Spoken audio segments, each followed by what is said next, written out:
Juzi katika Kala Festival wewe ndo DJ ambao uligusisha tu Yeah, umziki wa the new generation ambayo imechipuka sasa hivi yeah, true. na response ikawa tofauti sana. What's your take kuhusiana na the new generation ambayo ipo sasa hivi? Wanafanya kazi nzuri cause mi nilikuwa na risk.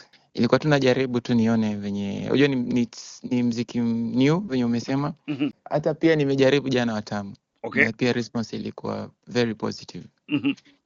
So mi nafikiria tu unajua wale ni vijana wa ground, wameshika sana kwa ground. Yeah. Na mi pia ni as a DJ nilianza kwa ground. Yes. So huwa ni vizuri sana kwa career yako ukiwa na followers ambao ni wa kikweli na wanakujua kwa ground, inakusaidia sana ku make sure unashika vizuri. So ni kitu kizuri, mimi naweza sema hivyo.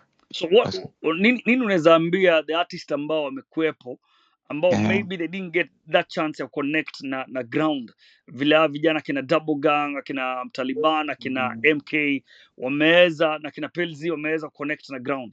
ni ngumu, si rahisi.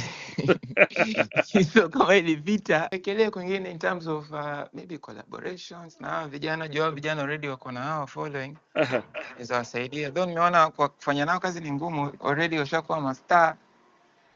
Imekuwa kufanya nao kazi imekuwa pressure kidogo, kwa sababu mimi ninajua wasanii wakubwa wenye wametry ku reach out kwao kuniambia vipi hao vijana, naona wana kazi nzuri tunaweza fanya nao, lakini vijana wako they are not coordinative, wako cooperate.